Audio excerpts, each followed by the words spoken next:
हरे कृष्ण। हरे कृष्ण। आपके समक्ष श्री कृष्ण का एक पास टाइम प्रस्तुत है। नारद मुनि ब्रह्मांड में भ्रमण कर रहे थे। नारायण नारायण। तब उनके मन में यह जिज्ञासा हुई कि भगवान श्री कृष्ण का सबसे बड़ा भक्त कौन है। तब उन्होंने यह निश्चय किया कि क्यों ना द्वारका जाकर इस प्रश्न का निराकरण किया जाए। प्रणाम देवी। मैं एक अत्यंत महत्वपूर्ण प्रश्न लेकर आया हूँ और इस संदर्भ में आपके पति से मिलना चाहता हूँ। प्रणाम मुनिवर, मैं बहुत चिंता में हूँ। मेरे स्वामी बहुत बड़ी पीड़ा में हैं और मैं यह नहीं जानती कि उनकी पीड़ा कैसे दूर की जाए। देवी, शीघ्रता से मुझे उनके पास ले चलिए। हे प्रभु, हे कृष्ण, ये आपको क्या हुआ? हे नारद, यदि सूर्यास्त तक मुझे उचित औषधि ना मिले तो मेरे प्राण संकट में है। हे भगवान, मुझे बताइए वो कौन सी औषधि है जिससे आपके इस पीड़ा का निवारण हो सकता है। ये औषधि अगर कितनी भी कठिन हो मुझे प्राप्त करना, मैं अवश्य आपके लिए लेकर आऊंगा। जिस प्रकार हनुमान ने श्री रामचंद्र जी के लिए जड़ी बूटी लेकर आए थे, उसी प्रकार मैं आपके लिए लेकर आऊंगा। मैं आपके लिए अत्यंत चिंतित हूँ प्रभु। मेरे शुद्ध भक्त के चरणों की धूलि को मस्तक पर धारण करने से ही मेरे इस पीड़ा का निवारण हो सकता है। हे प्रभु, ये कार्य तो मैं सरलता से पूर्ण करूंगा, क्योंकि आपके शुद्ध भक्त तो इस ब्रह्मांड में सर्वत्र उपस्थित है। मैं अभी जाकर एक शुद्ध भक्त के चरणों की धूलि लेकर आता हूँ। नारायण नारायण। नारद मुनि पूरी तरह आश्वस्त थे कि वह बहुत शीघ्रता से इस औषधि को प्राप्त कर लेंगे। यह विचार करते हुए नारद मुनि भगवान की रानियों के पास चरण भूमि मांगने के लिए जाते हैं।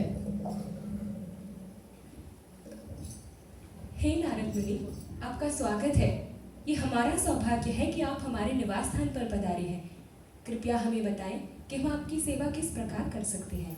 हे देवियों, आपके पति भगवान श्री कृष्ण तीव्र शिरोवेदना से पीड़ित है और इस पीड़ा के निवारण के लिए मुझे उनके शुद्ध भक्तों की चरणों की धूलि उनके मस्तिष्क पर लगानी है।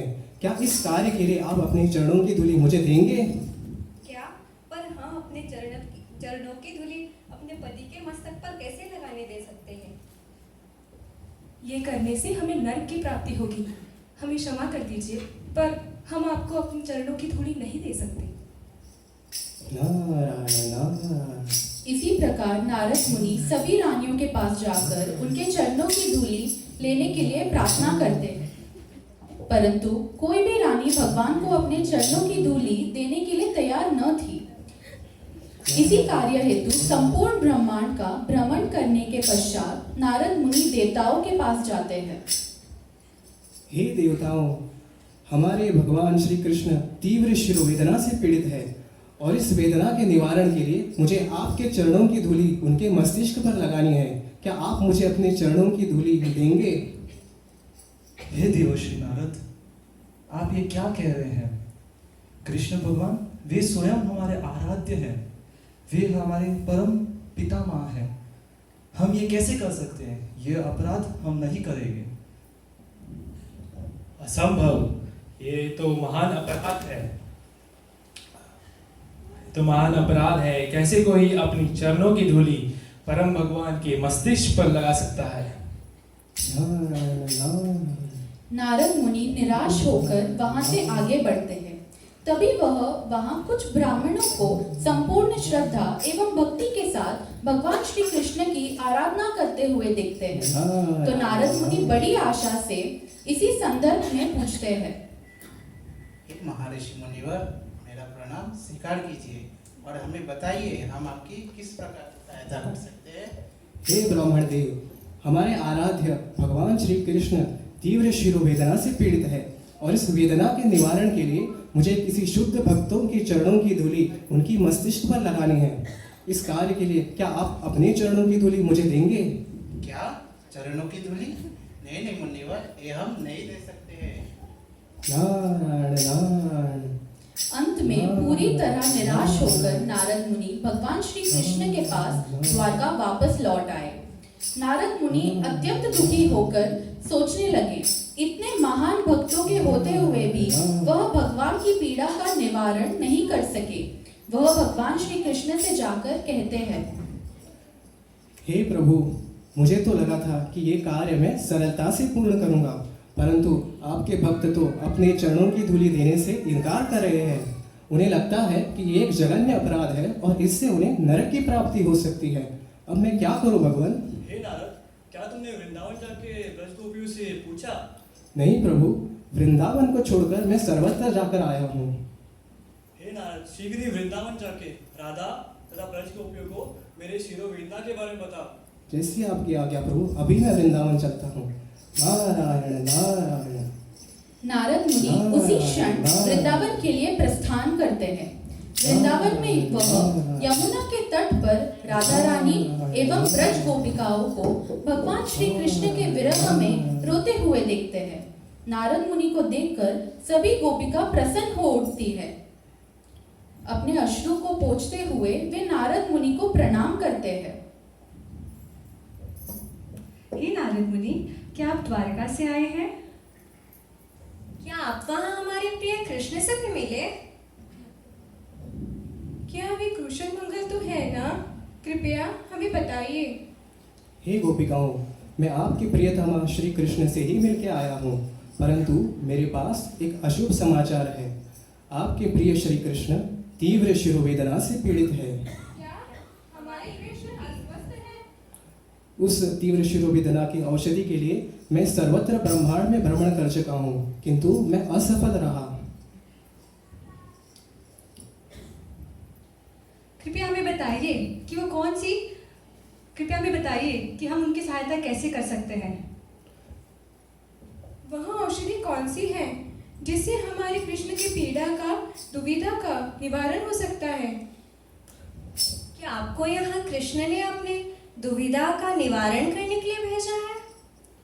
कृष्ण ने कहा है कि उनकी शिरोवेदना का समाधान केवल आपके चरण कमलों की धूलि उनके मस्तिष्क पर लगाने से होगा, और ये उन्हें सूर्यास्त से पहले करना होगा, वरना उनके प्राण संकट में होंगे। परंतु कृष्णा को हमारी धूलि से उनकी चिंता का कारण कैसे हो सकता है? कृष्ण ने कहा है कि उनके शुद्ध भक्तों की चरणों की धूलि ही एकमात्र समाधान है। अगर कृष्ण को लगता है कि हम उनके शुद्ध भक्त हैं, तो अवश्य हम अपने चरणों की धूलि उन्हें जरूर देंगे। तभी श्रीमती राधा रानी और सभी गोपियों ने अपने चरणों की धूलि एकत्रित करके नारद मुनि को प्रदान किया।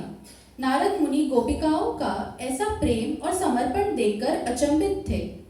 हे गोपिकाओं, क्या आपको पता है ये चरणों की धूलि आप उस भगवान श्री कृष्ण को दे रही है जो सबों के द्वारा पूज्य है। यहाँ तक कि देवताओं ने भी अपनी चरणों की धूलि देने से इनकार किया है। उन्हें लगता है कि ये एक जघन्य अपराध है और इससे नरक की प्राप्ति हो सकती है। यह हम सब जानती हैं। अगर अपने चरणों की धूलि देने से हमारे कृष्ण का दर्द का निवारण होता है, तो हम वो करने के लिए तत्पर हैं। अगर हमें भले उसके लिए नरक की यातना ही क्यों ना भोगनी पड़े, पर हम बस अपने कृष्ण के दर्द का निवारण करना चाहते हैं। हम अपने कृष्ण के लिए कोई भी पीड़ा से जा सकते हैं, तो हम नरक में स्वयं जाएंगे। नारायण नारायण। नारद मुनि तुरंत द्वारका के लिए प्रस्थान करते हैं। वे अत्यंत प्रसन्न थे, क्योंकि उन्होंने श्री कृष्ण की शिरोवेदना की औषधि प्राप्त कर ली थी। हे नारद मुनि, मेरे स्वामी की पीड़ा बढ़ती ही जा रही है। कृपया आप बताइए, क्या आपको शिरोवेदना की औषधि प्राप्त हो गई है? हे देवी, मुझे उस वेदना की औषधि प्राप्त हो चुकी है। तुरंत इसका उपयोग करते हैं। नारद मुनि श्री कृष्ण के मस्तक पर गोपियों के चरणों की धूलिका का लेपन करते हैं। मेरी लीला समाप्त हो गई है, अब मैं पूर्णतः स्वस्थ हूँ। देखा, वृंदावन की राधा और ब्रज गोपियाँ ही मेरी सर्वोच्च भक्त है। उन्होंने नरक के यातनाओं को भी प्रसन्नतापूर्वक स्वीकारा है। हे नारद, अब जाके पूर्ण ब्रह्मांड में यह घोषणा कर दो कि राधा तथा ब्रज गोपियाँ ही मेरे सर्वोच्च भक्त है। नारायण नारायण।